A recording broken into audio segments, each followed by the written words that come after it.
Briar Glen, Texas, was supposed to be the crown jewel of suburban living.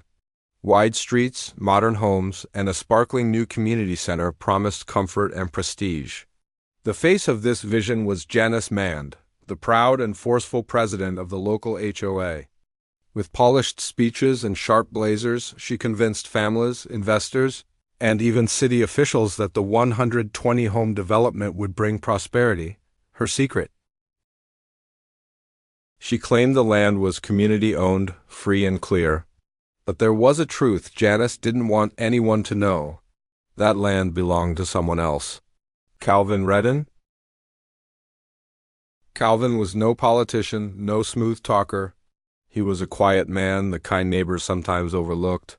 But his roots ran deep. His grandfather, Theodore Redden, had purchased that very land in 1953, paying in cash after years of hard labor on Texas ranches.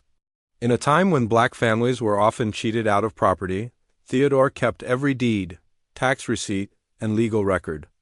He knew that proof was the only shield against corruption. That shield now sat in Calvin's fireproof safe. As bulldozers tore through mesquite trees and wild grass, Calvin stood on the ridge overlooking the land. New foundations were poured. Roads were paved. Families toured model homes, laughing and dreaming of their futures. His cousin Jerome pulled up in a beat-up truck, frustration painted across his face. "Man, you just gonna let them build on your land like that?" Calvin's eyes never left the construction site. "If I stop them now, I win a battle. But if I wait, I win the war." Jerome shook his head.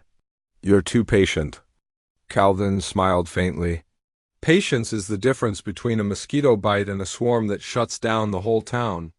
Meanwhile, Janice basked in her power.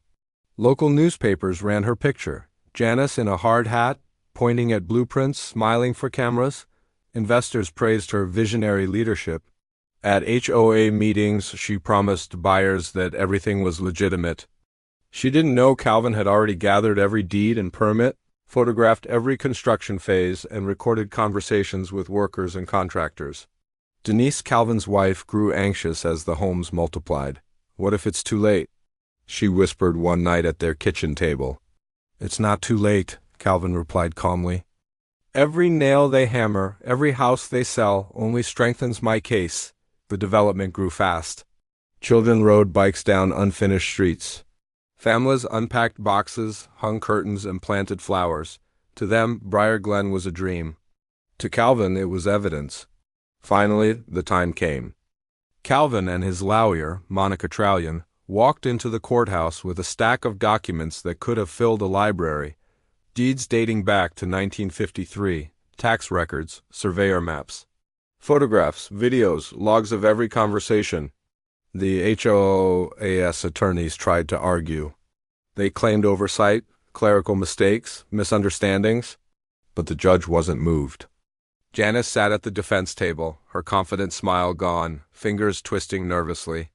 "Mrs. Mand," the judge said sternly, "your HOA constructed homes on property you did not legally own.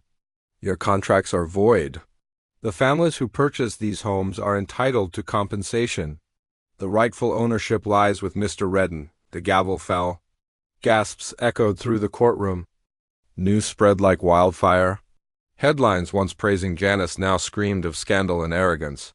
Investors scrambled to recover their losses. Families, though stunned, were eventually compensated. The HOA crumbled and Janice's reputation never recovered. And Calvin, he didn't throw a party, he didn't boast. From his porch, he watched the sun set over the land that had always been his. The fight was never about revenge. It was about respect, legacy, and the principle that the truth, no matter how long it takes, always rises. Briar Glen learned a hard lesson. Power without integrity collapses. And Calvin's patience became a storm no HOA could withstand.